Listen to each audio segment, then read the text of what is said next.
Yes, today is the third day of the lecture, and in the past 2 days, we have discussed few things.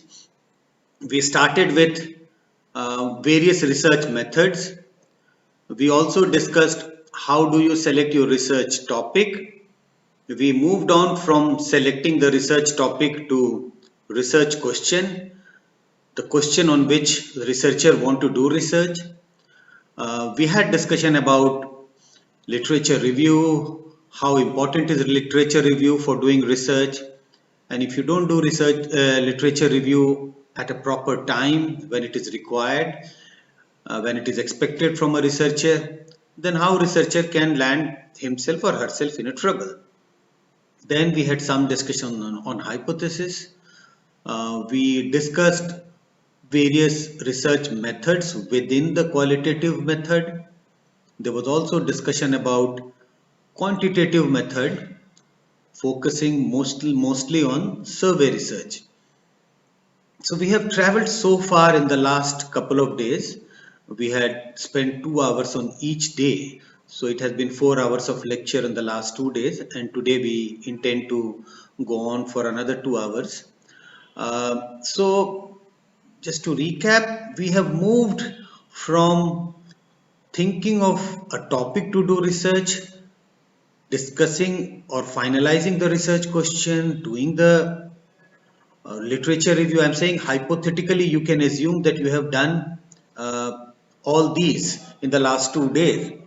You have done your literature review, you have thought of which research method to apply, but today's lecture is largely focused on one hypothetical question that you have picked up a quantitative method of research.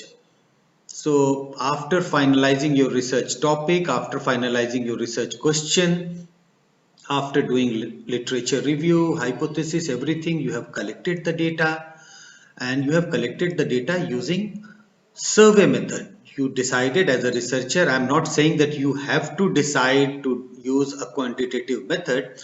I'm just trying to give an example to explain um, that you as a researcher have decided to use quantitative method, and within quantitative method, since there was no data available, as a researcher you needed to collect your own data. And how did you collect your own data? This is a discussion which we had yesterday. In order to collect data of your own using a quantitative method, researcher needs to do a survey. So you have to assume that you have done a survey, you have collected the data, because today's lecture is largely on quantitative method for social science research, and largely on how, what do you do after collecting the data.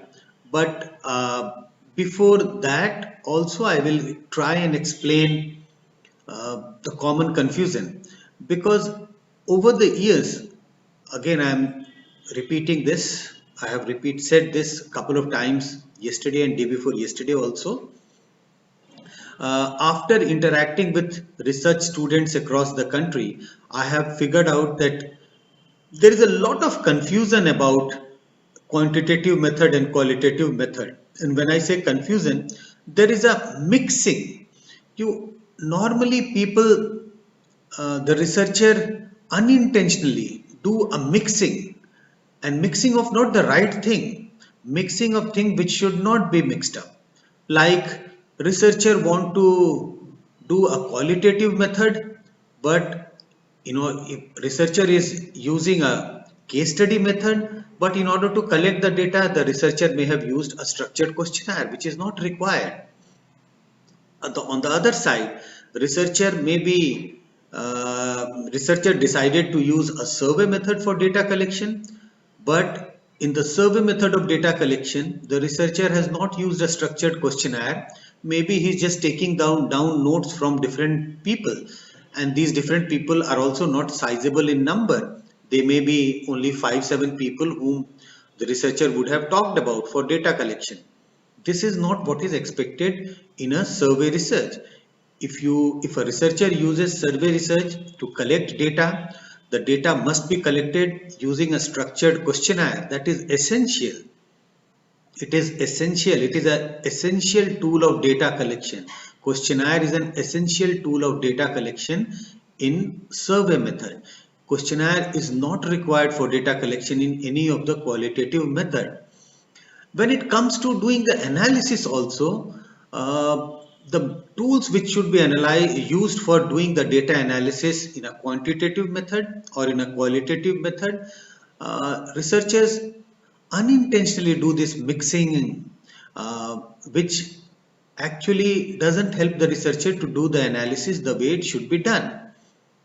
Finally, when it comes to presenting your findings, also there are unintentional mismatch, and these mismatch produces the findings, or you put out the findings not in the way it should be put out. So there is a lot of confusion about if a researcher is using a quantitative method, what are the various steps he or she should be following, right from conceiving the problem, thinking of the tools for data collection, doing the analysis, and finally writing your report.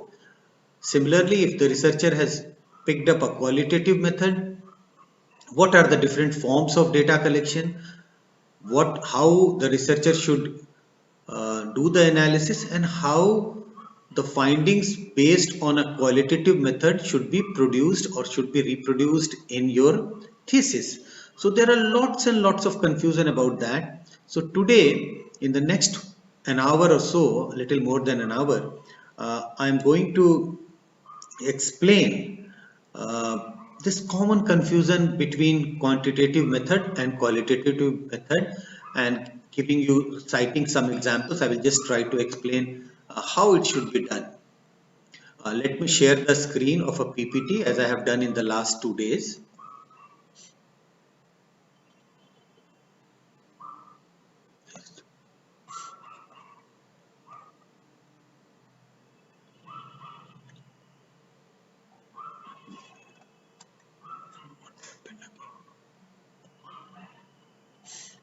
Just 1 second.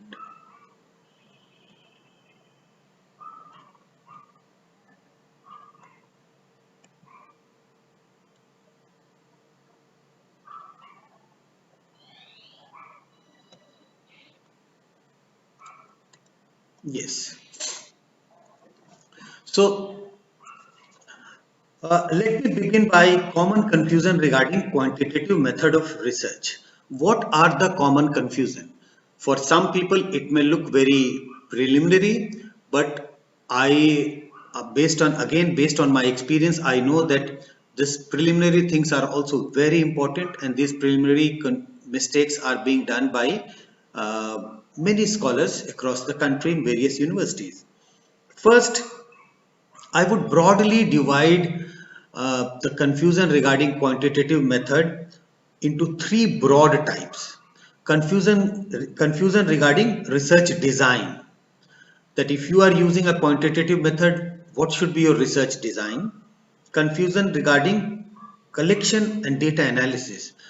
Which tool should be used for collecting data in a quantitative method, and how the data should be analyzed if someone has used a quantitative method, and confusion regarding reporting the data or using evidence for substantiating research finding.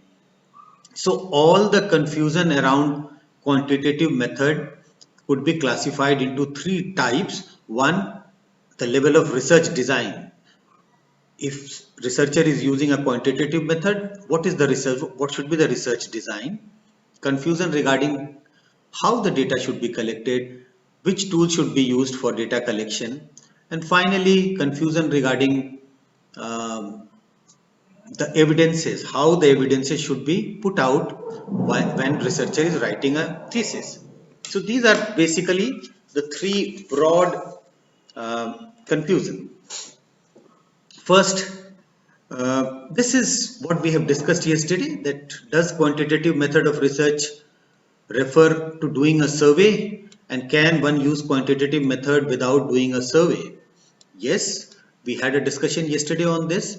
that quantitative method can be used without even doing a survey. If there is a data available, there's some secondary data available, the researcher can use that secondary data without, and then there is no requirement for the researcher to do a survey, and the data can be used, analyzed for explaining your research question, and this would certainly fit into the category of a quantitative method.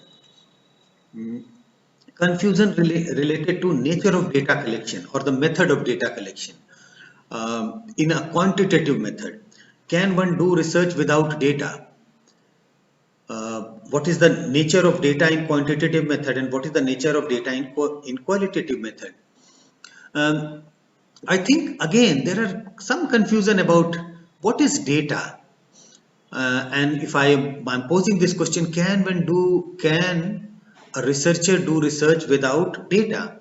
Some people might think that yes, you can do research without data, because normally some people believe that data refers to only the numerical data.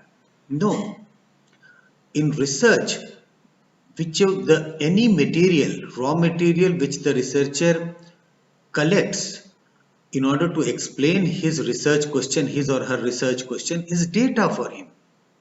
So this common confusion that data only refers to something which is in number, which is quantitative in nature, is not true. In research, any raw material, any evidence which the researcher collects in order to explain or explore or analyze his research question is data. So a research cannot be conducted without data. This is a different story, that the nature of data may be very different. Somebody doing research in film studies, the nature of data may be different. Last couple of days, people had asked questions, some of the participants had asked questions about content analysis, that the speeches given by Prime Minister Modi or say Trump in US at the time of election, can we do content analysis of that? Can that be used as data? Yes, for a researcher doing research on say speeches of public leader and shaping public opinion, so those speeches can be used as the data. So in that kind of a research, in that research, the data is not the kind of data which you may be thinking about. It is not a numerical data, it is the speeches which becomes data. Somebody doing research say on photographs, so the photographs become the data. Somebody doing research on architectures, so the architecture becomes the data for him. And somebody doing research using a survey research, the nature of data becomes very, very different. So one has to be very clear, in a quantitative method of research, the data is of a specific nature. This is the quantitative data, this is the numerical data which the researcher needs to collect and analyze. So this is also a confusion regarding what is the nature of data in qualitative research. Confusion regarding tools of data collection. Can survey data be collected without a questionnaire? I think I have repeated it again and again. No, in a survey method, if somebody is using a survey method for doing research, the data should be collected, can only be collected using a structured questionnaire. It cannot be collected without a questionnaire, because in a survey setting, we collect data from large number of people.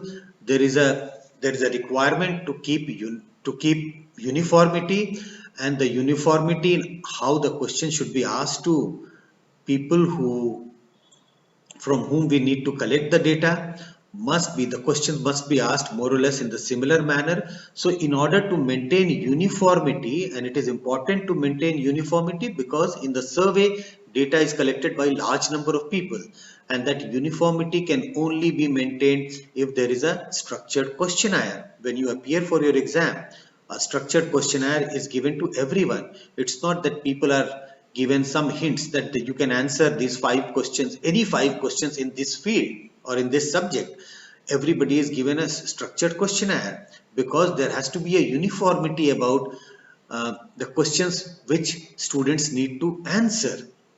So similarly, in the survey setting, there has to be a uniformity. The uniformity must be maintained about the kind of questions which should be asked for data collection. So in the survey setting, in a survey method, the data cannot be collected without a questionnaire. Now the question is, what kind of a questionnaire? In a survey, the questionnaire must be structured. It cannot be an unstructured questionnaire. What is a structured questionnaire and what is a unstructured questionnaire? In a structured questionnaire, you ask a question, allow the respondent to give answers, but the answers are already pre-decided, 3, 4, 5 kinds of answers, and whatever answer the researcher gets from the person from whom he is collecting the data needs to be fit into one of those categories. So that is a structured questionnaire. The answers are already structured, 4, 5, 6 kinds of answers. Unstructured questionnaire, you ask a question, allow the person to speak out his mind. That's an unstructured questionnaire.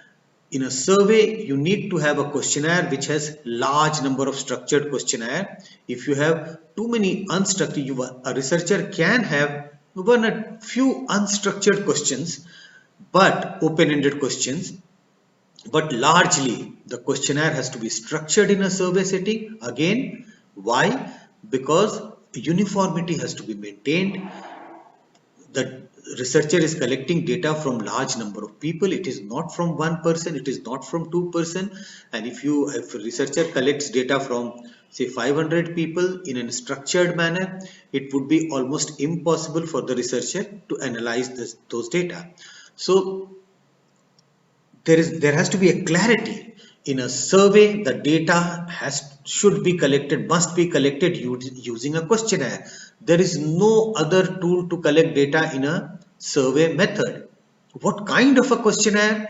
The questionnaire must be structured questionnaire. The data cannot be collected using a survey method using an unstructured questionnaire. There are lots and lots of difficulties about why a unstructured questionnaire cannot be used for collecting the data. So, and should one use structured questionnaire for using qualitative method of research? No, in a qualitative method of research, you don't require a structured questionnaire. You could still collect the data using a structured questionnaire in any of the qualitative methods of research. We had discussion about various qualitative methods. So a research may use, but it is not required. It is expected because there are follow-up questions. You need to go deep into the subject of your research. You have to investigate. You not investigate in a sense of police investigation, but you have follow-up questions because you want to gather as much information as possible, thick description about the research question which you want to and on which you are trying to do research. So in a qualitative method, it is a structured questionnaire is not required. In a quantitative method, using a survey method, the data has to be collected. Data should be collected only by using a structured questionnaire. This is just an example of these are different kinds of question. Open-ended question is referred as unstructured question. I did mention about this, that what is an open-ended question? You ask a question and then, like, to give you an example, what is the biggest problem India is facing today? So we allow the respondent to give an answer to this kind of a question. This is an unstructured questionnaire. But if we say, I'm going to name out 5 or 6 problems which India is facing today. In your opinion, which is the most important problem India is facing today? And I read out a menu which is drinking water, unemployment, lack of educational facility, etc., etc. So this is a closed-ended question. The menu has been served to the respondent, and the person from whom the data is being collected will pick up one of the 5 or 6 kinds of structured answers. So this is an example of a closed-ended question. So in the survey, it is expected that we should have, as far as possible, very few open-ended question. I am not saying that you cannot have open-ended question. Yes, we can have some open-ended question, but largely the questionnaire has to be structured. Questions must be closed-ended. Why? Because uh, it becomes very difficult to analyze data of large number of people, and survey is about large number of data sets. The researcher collects data from large number of people. So if you have 500, 700,000 interviews and you have collected the data using an unstructured questionnaire, it would become very difficult for the researcher to do the analysis. So that is about confusion about what kind of instrument should be used for collecting data in a qualitative method and in a quantitative method. Uh, Now confusion about data analysis. What kind of method should be used for doing the analysis? Common perception about data analysis. Normally we think that data analysis is required only in quantitative data because these data are in large numbers, but in reality data analysis is required both in a qualitative method of research or if researcher has used a quantitative method of research. So the data analysis is required in both kinds of research. Researcher may have used a qualitative method or researcher may have used a quantitative method.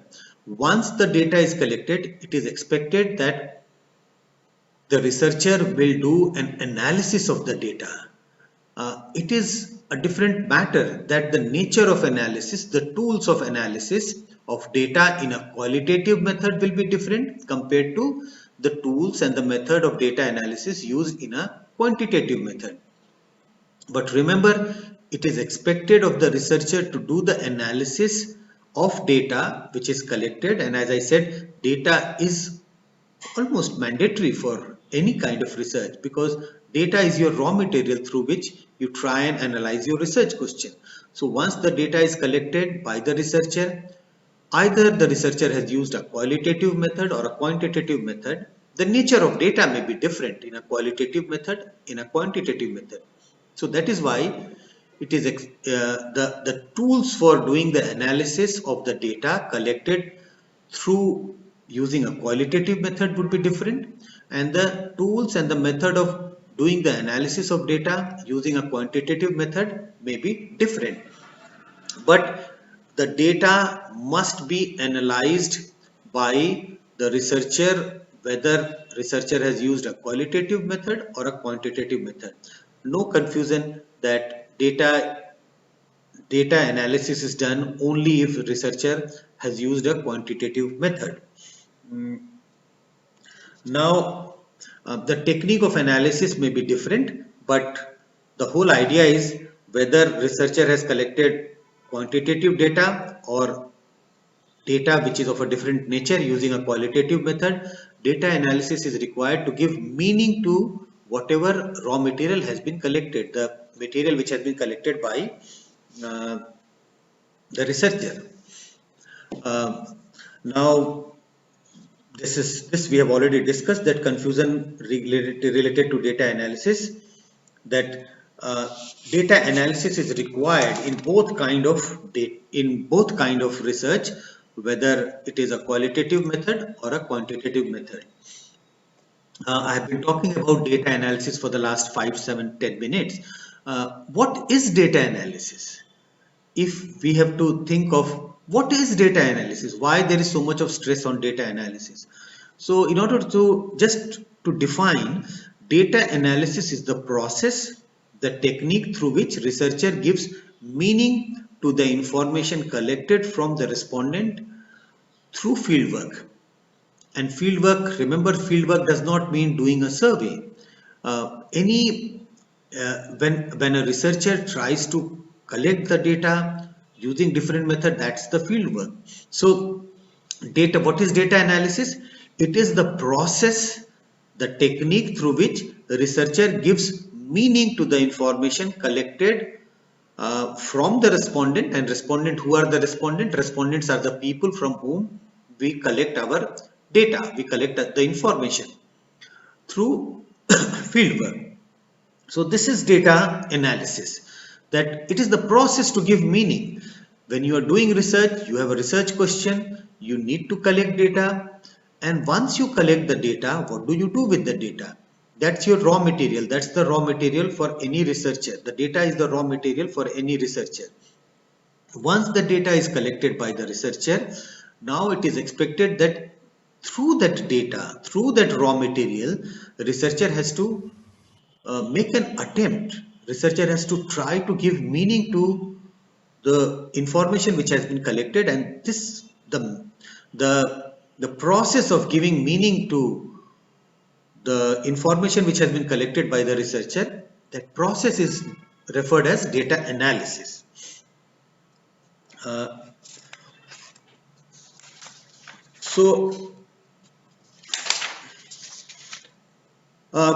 are the different steps for doing research using survey method?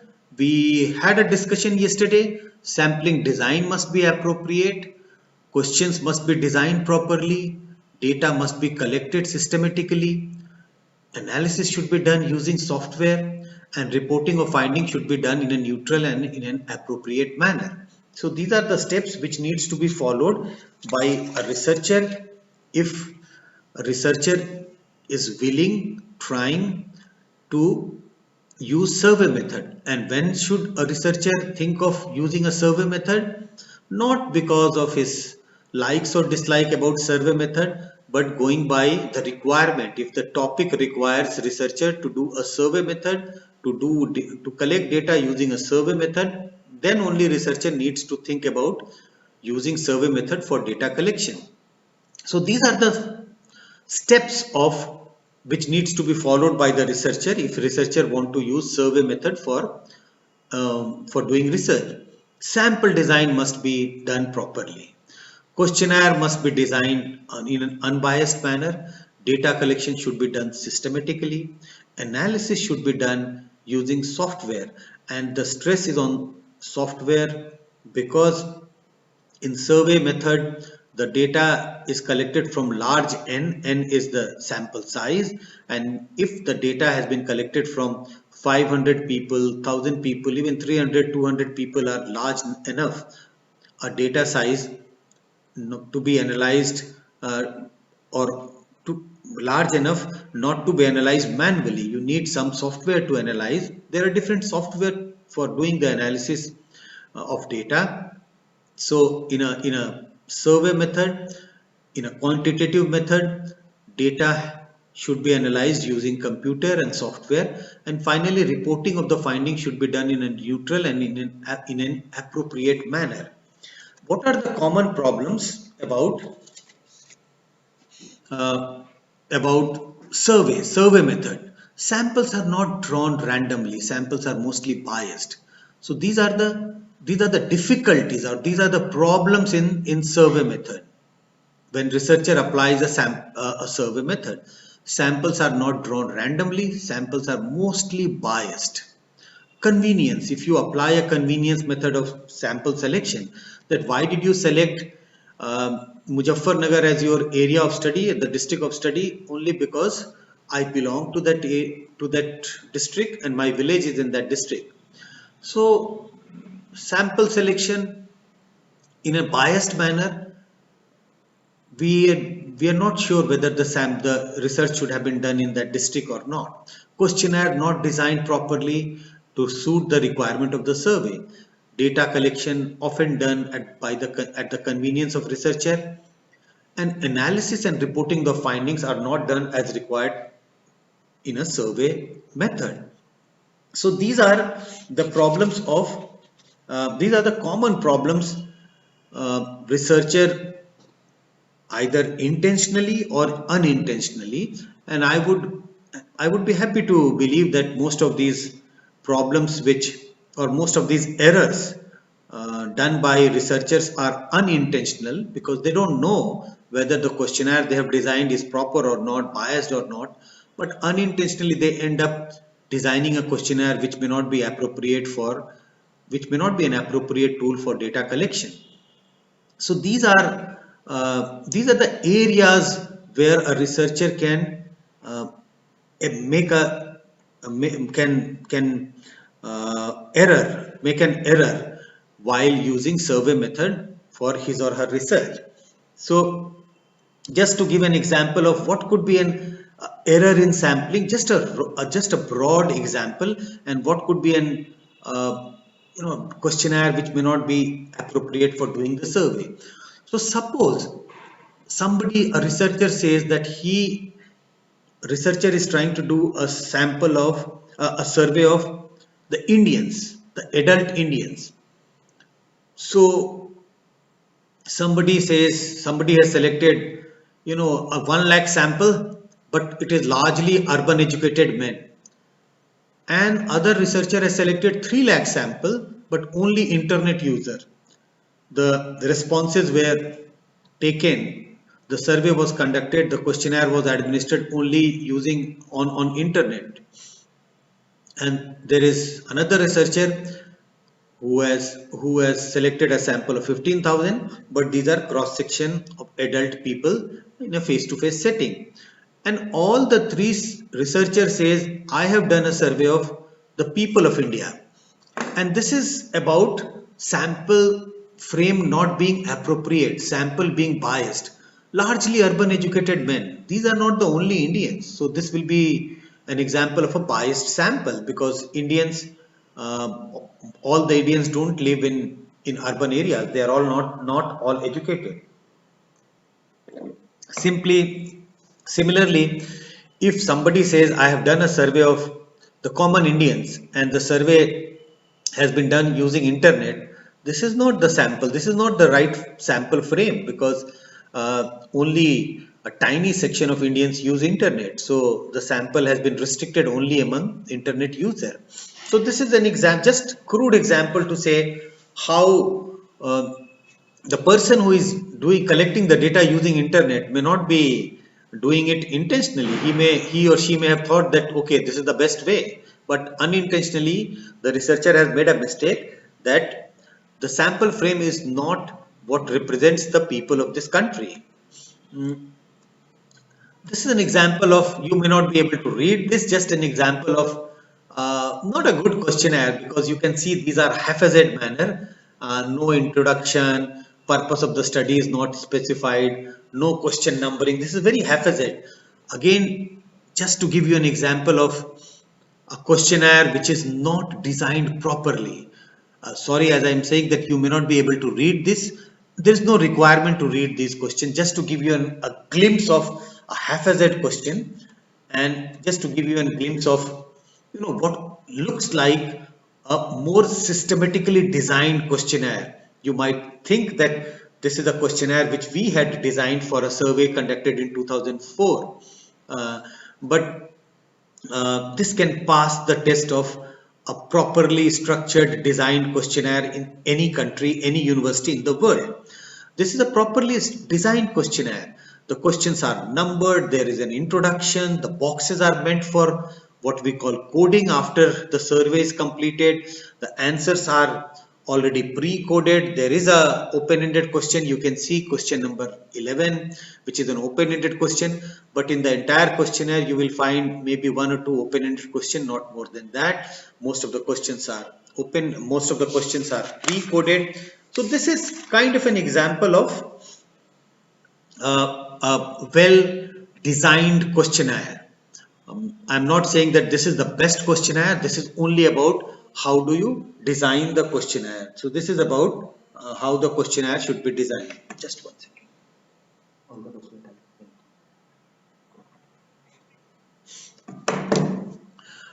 So now moving on from conclusion regarding research output. How should one present the findings using quantitative method?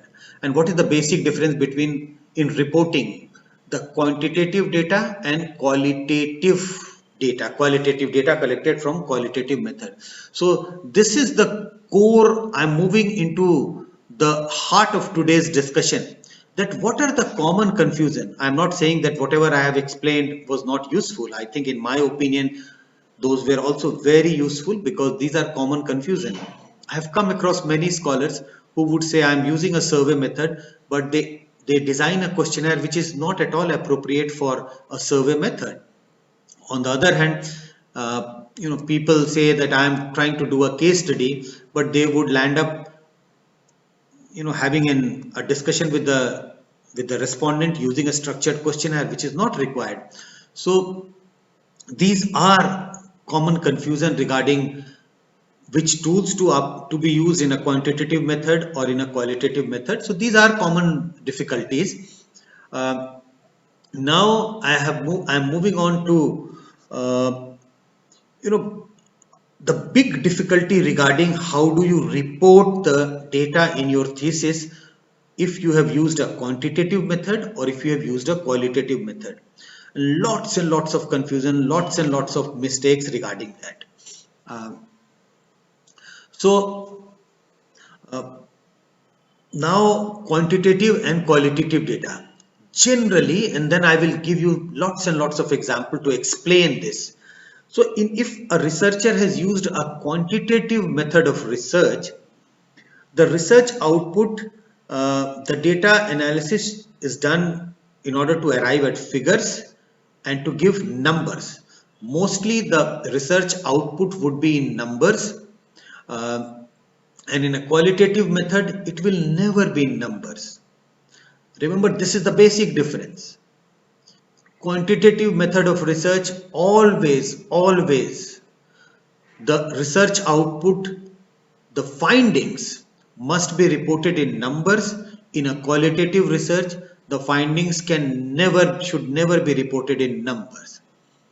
But don't think that I am saying that in a quantitative method in your thesis there should only be numbers, only be tables. Those are evidences. Those are evidences to support your hypothesis, to investigate your research question. You will definitely have text. You will definitely analyze through pages and several pages of writings. But as evidence, when you present your evidence based on your data collection, based on whatever you have collected, it will always be in numbers. It has to be in numbers. But in a qualitative method, the data, the evidence is never presented in numbers. That's the basic difference. And then and often there is a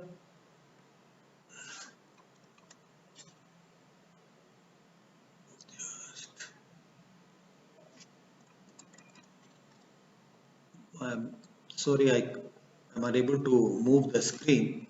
Just let me refresh it.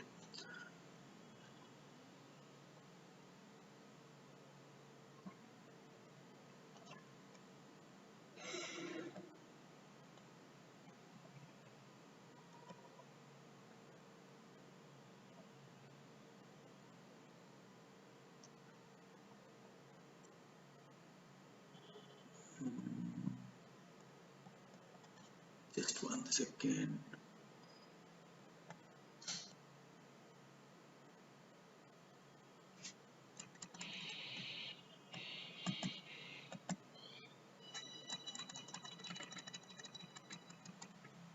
Yes, I'm already there. So in a quantitative method, the research output is always in numbers. In a qualitative method, research output is never in numbers. But very often there is a mix-up, and I have mentioned it unintentional. Maybe the researcher doesn't realize that what the mistake he or she is making. At times, quantitative data, mostly survey data, is analyzed manually, presented in very small numbers or in form of statements. And sometimes a researcher make a mistake of presenting the qualitative data in numerical forms. So there is a unintentional mixing. Quantitative data is presented in small numbers, in forms of statement and qualitative data in numbers, which should not be the case. Now I'm going to give you lots and lots of examples to explain. This is kind of a computer generated. This is normally we use a software. There are different kinds of software to use to analyze survey data. This is a output from a software called SPSS, Statistical Package for Social Sciences. There are various other softwares which are being used for data analysis, large data analysis, large data sets, SAS, Strata, and there could be various other. So this is a question which was asked in a survey, and a real survey which we conducted in year 2004. I will read out few statements. Please tell me whether you agree or disagree with this statement. Government should spend more on infrastructure than subsidizing for the poor. So the question is being asked, government should spend more on developing infrastructure than giving subsidy to the poor. So when you do the analysis using a computer, this is the kind of output, and this is called a univariate analysis. We also called it marginals, in a sense. Univariate, this is just one question and you get the answers of this question. Normally the mistake made by the researcher is that sometimes researcher use this table. They will put this table in their research thesis, which is not the best way to do, because people may not be comfortable reading this table. There are lots and lots of, yes, this table is complete on its own. The analysis is complete on its own, but this is not the best way to, put out the survey data or the quantitative data, or to disseminate the quantitative data, use the quantitative data in your research. These are the first column: strongly agree, somewhat agree are the answer categories. Frequencies are the number of people who give response to that. And you can see the bottom row is about the total number of people who were interviewed in this survey. 22,301 people were interviewed in this survey. This is not a survey which I conducted personally on my own, but this is a teamwork based at CSDS. And these are those responses in percentages. So the mistake, I'm just trying to focus on the common mistake. I have thesis with me which has almost 100, more than 100, 200 tables in the thesis, and all these tables are like this. I may be able to read it, but generally this is not the best way.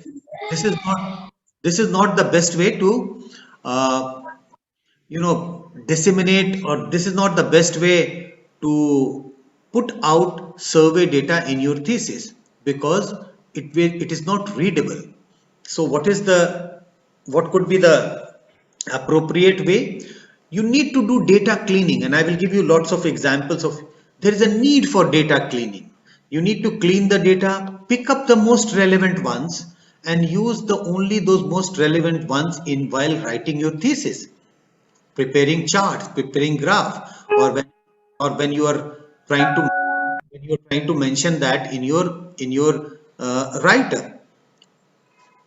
So the same data set. Now look at the same findings have been converted by the researcher, and there are two columns now. One column says correct and the other column says incorrect. And what is correct and incorrect about these two data sets?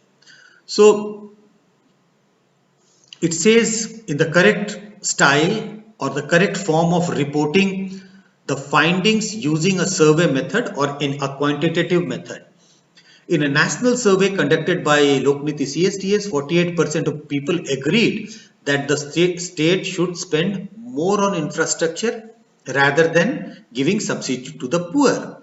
21% of the respondents disagreed with this statement. This comes out from this table. So that findings has been simplified. Strongly agree and agree has been clubbed together. So if you add 30.5 and 17.8, it is roughly about 48%, and 21% is strongly disagree and somewhat disagree 11.3%, and 10% is 21%. So the same data has been simplified for readability, great for easy readability, and for conveying clearly what is coming out from the survey. If this table is used, it will become very difficult because you have to compare lots of categories, and it will become very difficult for someone to digest what is coming out from this question. So this is the appropriate way of using the survey findings, or somebody has used a quantitative method of research and you have done the analysis, and this is the best way of putting out your research output. Now the incorrect manner. What is the incorrect method? Suppose the same data, somebody has done the survey research, the same survey, and while reporting, he reports like in the thesis he writes, in a national survey we spoke to 22,301 people, and this is the number 22,301 people. 10,779 people believe that the state should spend more on infrastructure. On the other hand, 4,734 respondents disagreed. The rest 6,788 respondents did not give any response. Now, what is happening is that even in this slide, he is quoting,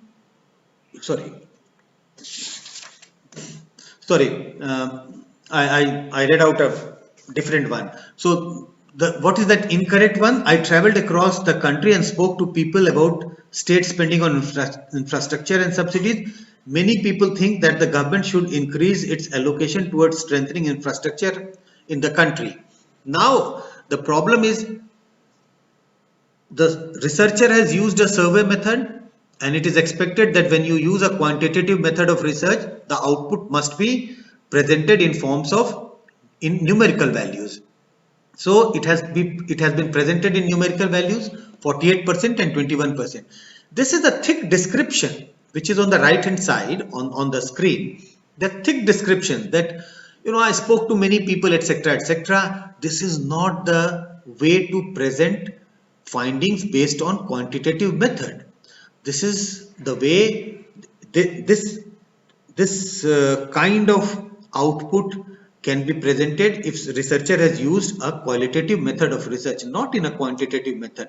So this is an unintentional mix, I believe. Researcher may not have really believed that he is making a mistake, but if a quantitative method has been used, the data, the finding must be presented in numbers, which is the case, 48% and 28%. It cannot be thick description. Now, moving on to another example and another unintentional mix.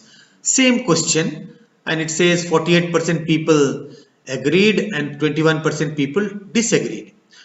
And if you look at on the right hand side, it says 22,300 people were interviewed, 10,000 people believed that state should spend on infrastructure, 4,734 people believed that it should not, they disagreed with the statement, and 6,788 respondents did not give any response.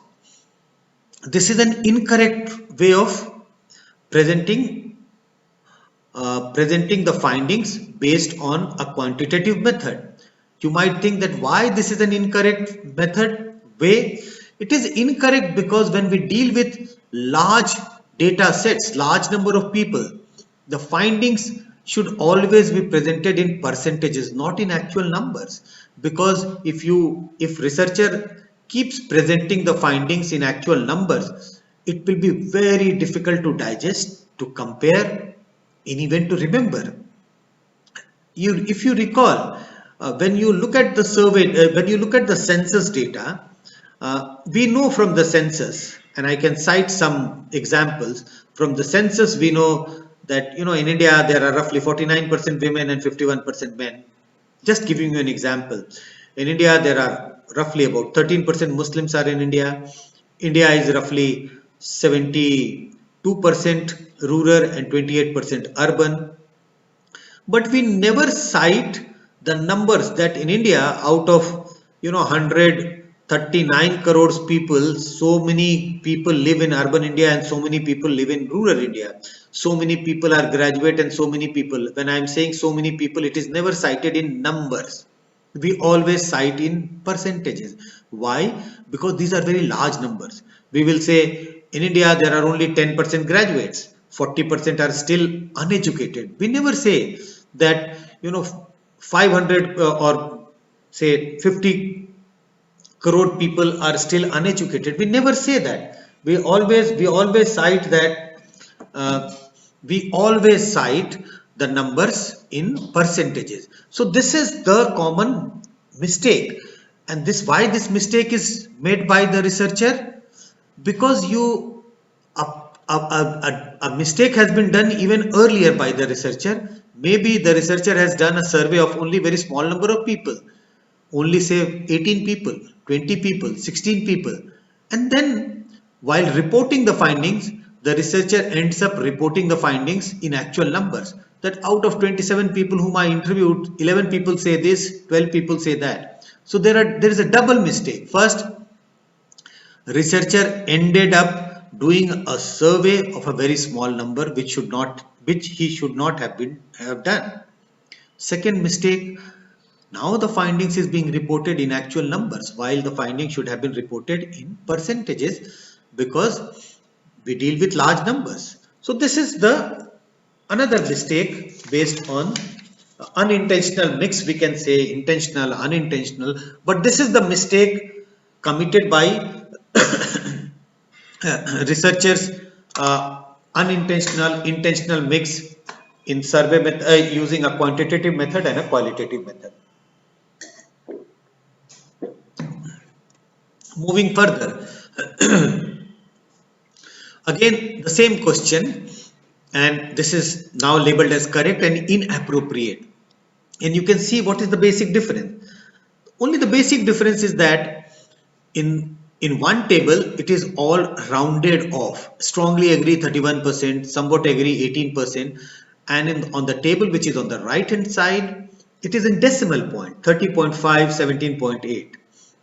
It is inappropriate to report the findings of a quantitative method, that too of a survey method, in decimal points, because surveys make an assessment. We assess. We can never be sure about so precise findings that 30.5% people agree, strongly agree, or somewhat agree is 17.8% people. No, since there is no way to be sure to the degree of 11.3%, 10.5%, it is better to round off the figures, because we are making an assessment. There is always a margin of error of 1 or 2%.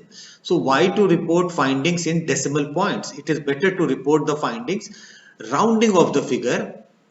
Technically, this is the better way. Also, comparison becomes easy, readability becomes easy. So as you can see at the bottom, all surveys has a margin of error of few percentages point. They cannot be accurate to up to the decimal point. So why to report findings in decimals? So, and many surveys, you will find many thesis, many survey findings, many quantitative data being reported in decimals. Not necessary. But I am not saying that if you have reported it in decimal point, you have made a huge mistake, you have made a blunder. No, it's not a huge mistake, but the whole idea is about what is more appropriate and what may be seen as inappropriate. There can be differences of opinion on this, but my own sense is that since surveys cannot, no researcher can arrive at the conclusion to such a precise manner which can be in decimal, then why to present the data findings in decimal point? It should be rounded off. Now, I did mention that if somebody has used a quantitative method of research, the data must be presented in numerical form, in tables and charts, But tables doesn't mean that your entire thesis must have, these kind of tables like strongly agree, etc., etc. In order to break the monotony of the reader, it may be useful to sometimes convert these tables into, chart, graphs, just to break the monotony. The same, and you can see the same table has been converted into a what is called a pie chart, just to break the monotony, to give variation in the thesis. So remember, all the tables, all the findings should not be presented only in terms of, these tabular forms. Some things you can put it in table, some you can convert it into graphs, etc., etc. So that's another way. Now, sometimes we ask lots of questions, and and the researcher is in a dilemma how to present these findings in a precise manner, in a comprehensive manner. This is an example of, as you can see, there are 5 questions, responses of 5 questions. These are bar graph. These are responses of 5 questions. And what are those questions? These are questions about attended election meeting. Did you attend election meeting? Participated in processions, door to door. Did you participate in door to door canvassing? Distributed leaflets, posters, or contributed money, etc. So what a researcher can do, we can pick up one response of each of these questions and plot that response instead of having a chart. But remember, this can be done only if the responses are in a binary form. Binary, what is that binary form? Attended election meeting. The answer can only be yes or no. It can't be yes to some extent, no to some extent. This is not about your attitude or perception. It's not about your likes and dislikes, where you can say I like strongly or I like somewhat. This is kind of a factual thing. Did you attend election meeting? Yes. Because the binary allows the reader to figure out what could be the other response. So if these responses are about yes, attended election meeting, 25% people have said yes, which means 75% people have said no. Participated in processions, 11% yes, 89% no. Door to door canvassing, 10% yes, 90% no.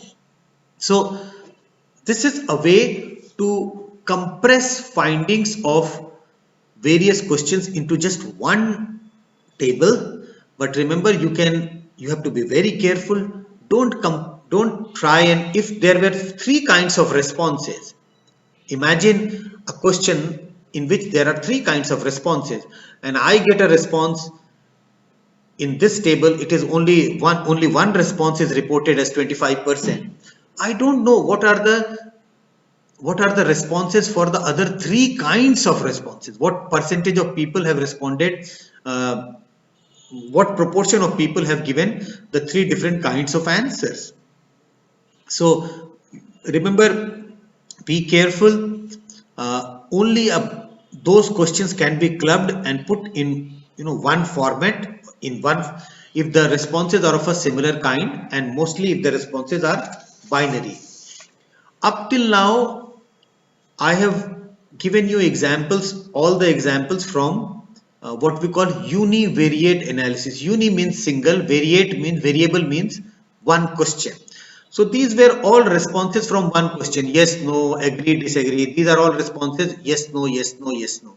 These are all univariate, in a sense, just single question and responses to that single question. And what are those responses? Strongly agree, somewhat agree. These are 4 kinds of responses with a no response. 5 kinds.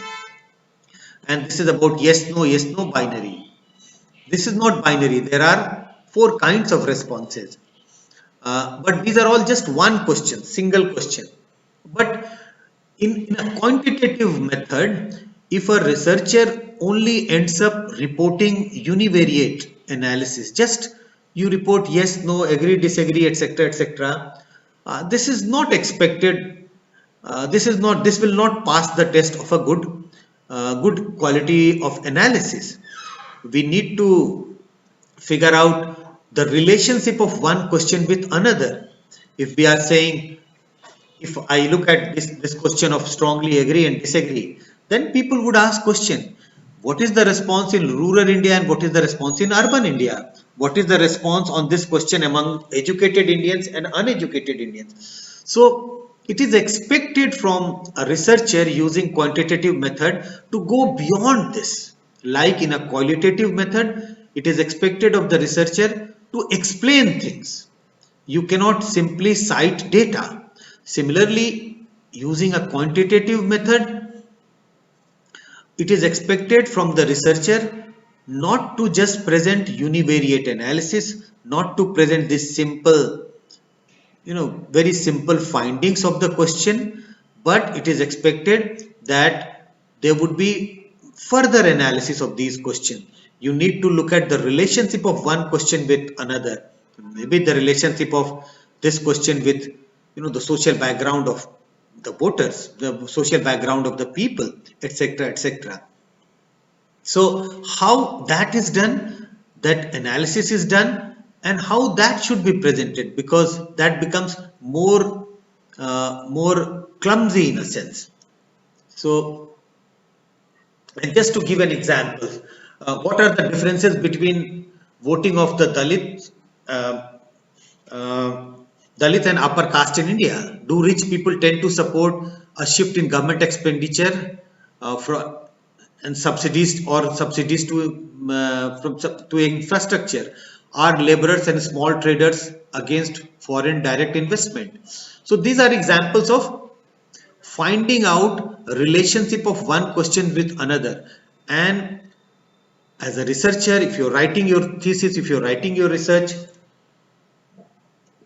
you are expected to give these kinds of answers, not only how many people support this and how many people oppose this, but you are also expected to do further analysis to suggest who are the people who support a particular policy and who are the people who oppose a particular policy. Is the attitude of rich and the poor farmers, or the big and the small farmers, the same about this the new farm bill? Is the opposition similar among all kinds of farmers? If we do a survey, suppose hypothetically, if I do a survey of the farmers sitting on the dharna, and if I say, and if I come out with the findings that 20% support, 30% oppose, rest don't know, etc., etc., people would ask me, as a researcher, I'm expected, using a survey method, I'm expected to also give this answer. But if there are 30% farmers who are supporting, is the support even among big farmer and the rich farmer? Is the support even among the farmers coming from Punjab and coming from Rajasthan? Is the support even or uneven among the farmers of first generation, second generation, all kinds of things? So in a survey method, in a quantitative method, it is expected that those relationship, you need to look at the relationship. What is the relationship of one question with other question? And that is called bivariate analysis. Bi means two. So we have to look at the relationship of one question with another.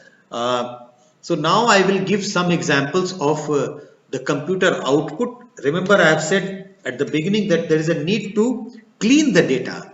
The researcher cannot use the data in the thesis like this. There is a need to clean the data. This is a computer output. It would be very difficult. It is an inappropriate way to put out survey findings or a quantitative data in your thesis. It must be clean, and there are different ways of cleaning the data. This is kind of an example of a clean data, the correct form. So, but these are all univariate analysis when only one single question has been analyzed. So now I will move on, and these are examples of bivariate analysis. So this is an example of a bivariate analysis, and this is the computer output.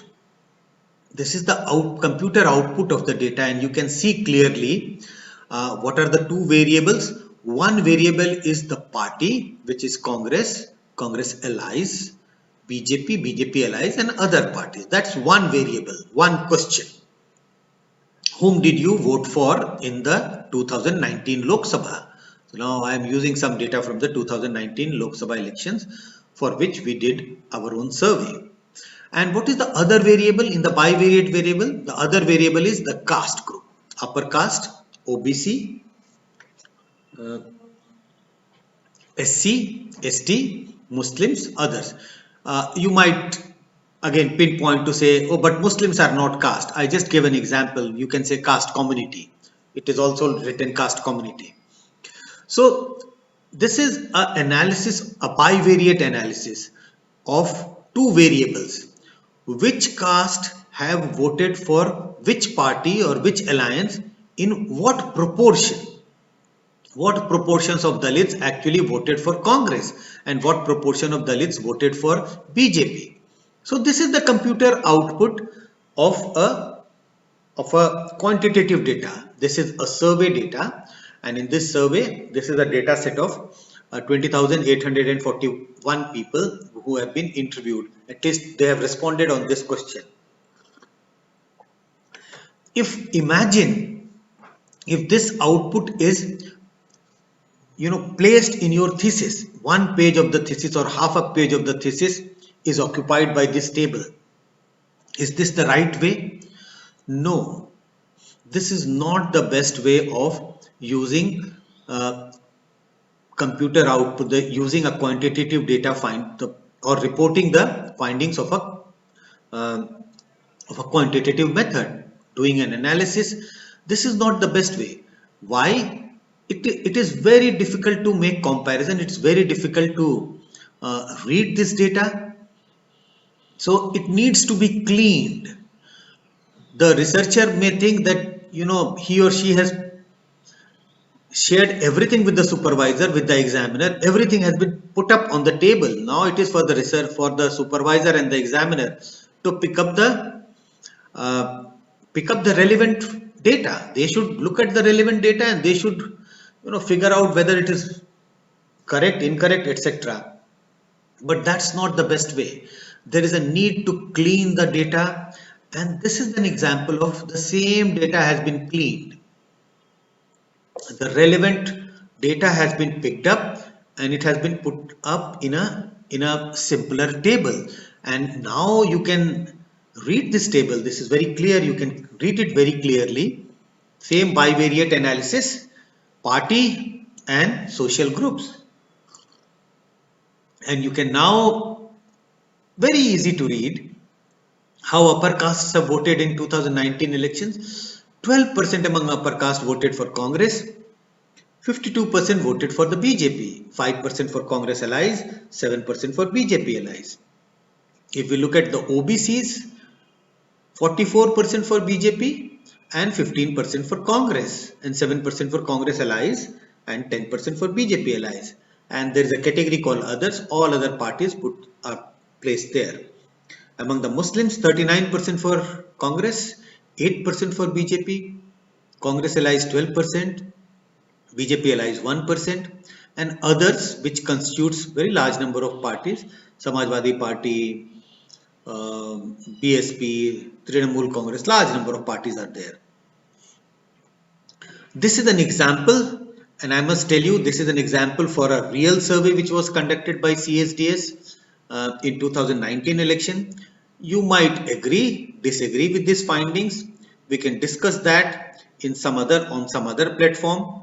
But this is an example. I have picked up this as an example to suggest how an quantitative data should be analyzed. I have already spoken a lot about how the quantitative data must be collected. If you are collecting a secondary data, what are the sources? If you want to collect a primary data of your own, how you should collect your primary data. This is an example to suggest once the data is analyzed using computer software, how do you put out the evidences in your thesis, in your research articles. And these are the examples to suggest the best way, appropriate way to present empirical findings in forms of tables, chart, graphs, and what is not seen as an appropriate way of putting out the data. So this is the bivariate analysis. To just give you another example, and what is this example? This example is about the class and voting. These are two variables again here. One is the party, Congress, Congress allies, BJP, BJP allies, and the other variable is class, poor, lower, middle and rich. And you can see this is again a computer generated table which would be very, very difficult to read.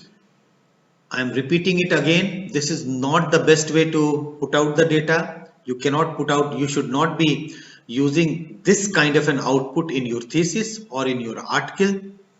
It needs to be cleaned. And if you look at now, it becomes very easy to read.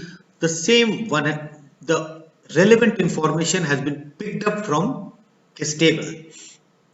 And presentation of data becomes so important. It is very, very important.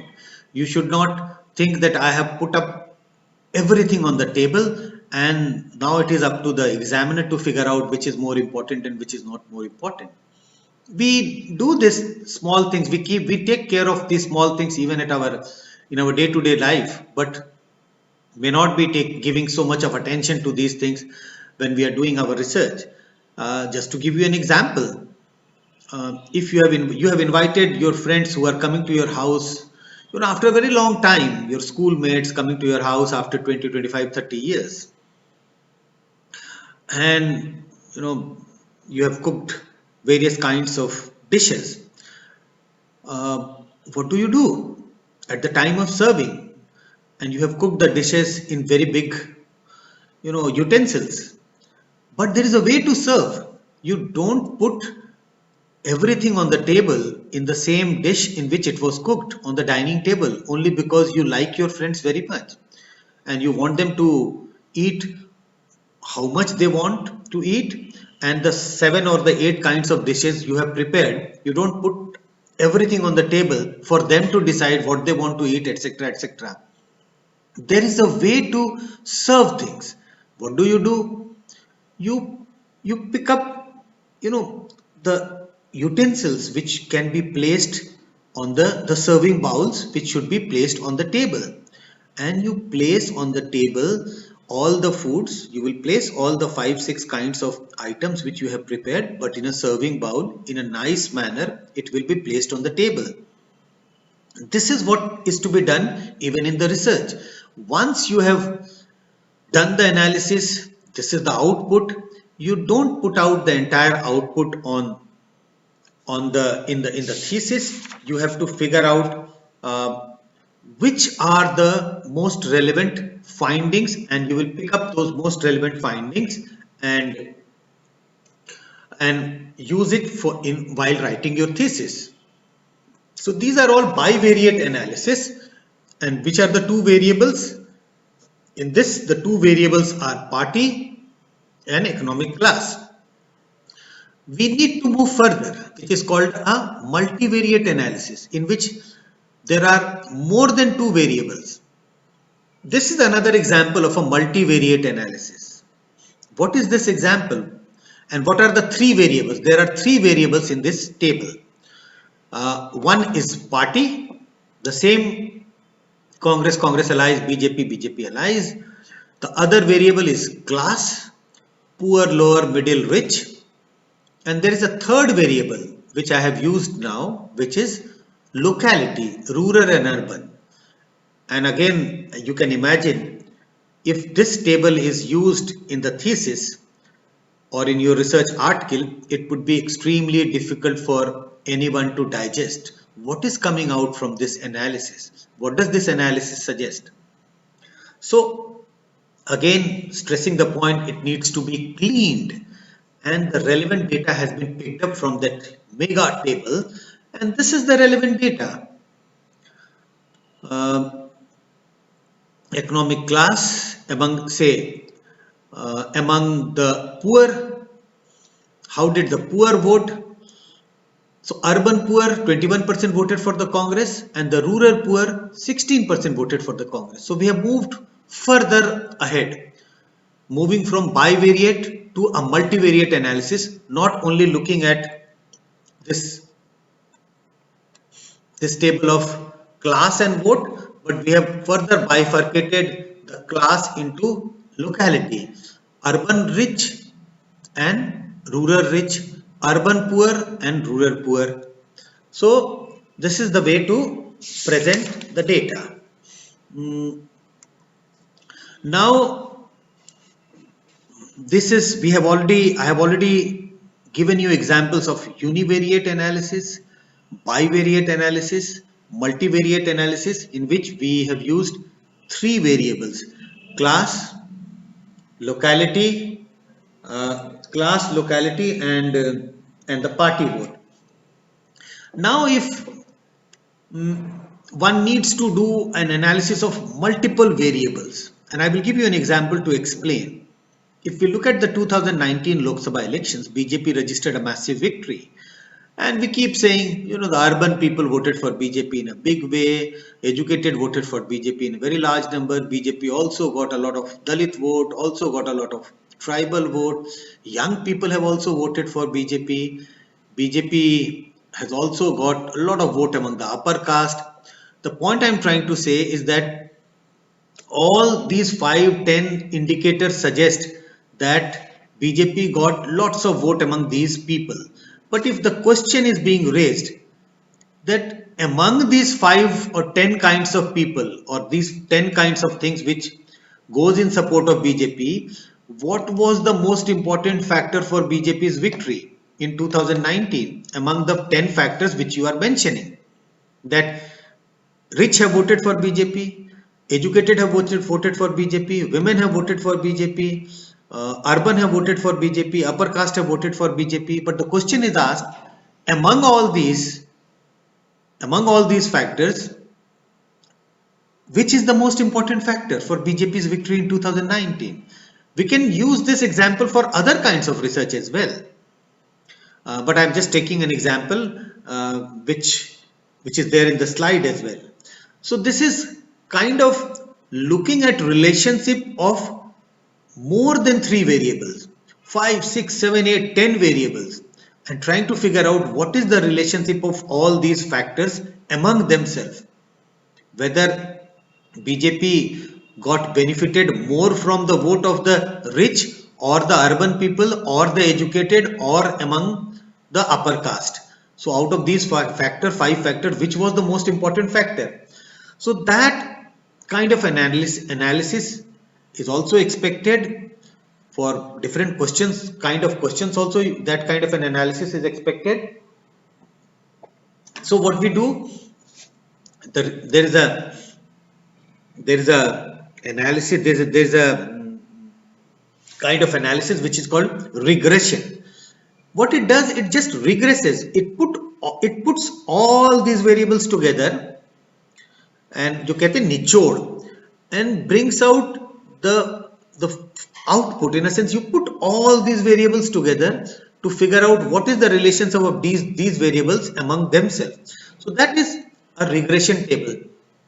Again, this is the computer output of regression table. Very difficult to understand, very difficult to digest. Again, this needs to be simplified, and this is the simplified table, and it's very, you don't have to do anything for this. The software, I don't mean to say you don't have to do anything, which is to say you need to know SPSS software, you need to know the technique of analysis, but this output, the high significance, if you look at the bottom, there are 2 stars which says high significance, 1 star says significant, and the table, there were star in this table, etc. So now the same has been, the minus indicate less significance, and all the data in plus indicates very high significance. The higher the value, higher is the significance with regard to the question which I have taken as an example, BJP's victory, the factor which contributed to BJP's victory. So you can see there is media exposure, economic class, education, locality, caste, religion, age, gender, etc., etc. And you can see which is the biggest number. The biggest number is 2.147, which is to say upper caste played the most important role in BJP's victory in 2019. They voted among all these factors. Second number is ST, the Adivasis 1.86, and then we come the OBCs. So we witnessed a huge shift of OBC 1.827 and then SCs 1.4. Young voter did not play that important a role. I'm not saying that young people did not vote in favor of BJP. They did vote in favor of BJP, but in a comparative sense, if you compare it with other variables, that factor was not that important. So this is about regression table. Also, there are something called, we can say, time series data. If we have data over a period of time, over several elections or over a period of time, and this time could be every month, in this graph, this data is over a period of different Lok Sabha election, and this is plotted to give you a very clear idea about. So such time series data, if you put it in a line graph, it gives you very clear indication of how things are moving. Imagine if there was not even these numbers were not there.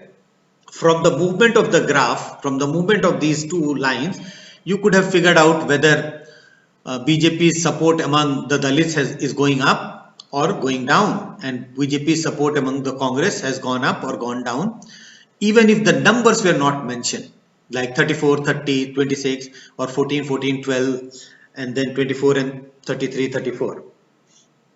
So this is about line graph. So these are the ways to use, say, the quantitative data after you have done the analysis. This is the way to use the quantitative data while writing your thesis. When you write your thesis, when you write your say articles, there are few more things, but I think this is about how do you develop indexes when you ask a lot of questions and you don't want to do the analysis of each and every question. What we do, a researcher can club these questions into one question to develop an index. And this is an example of, say, the three kinds of questions which were asked. The three questions, which is TV news. How much TV do you watch?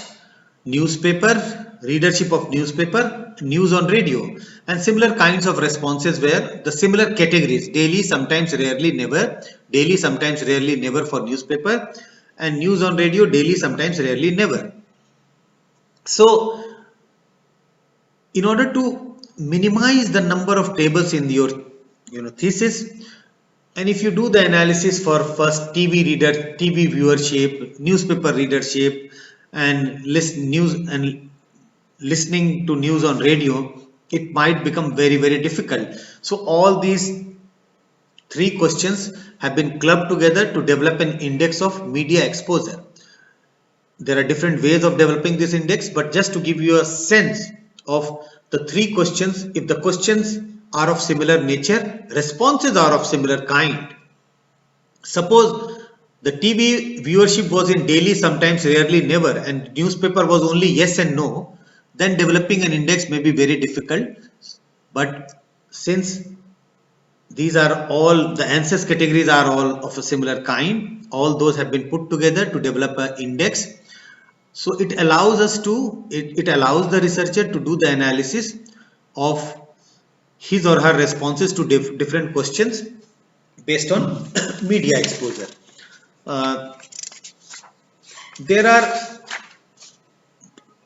I'm not saying that there is a full stop now for how the quantitative analysis should be done, but I think this is by presenting what I have presented up till now, I have tried to give you an overview of how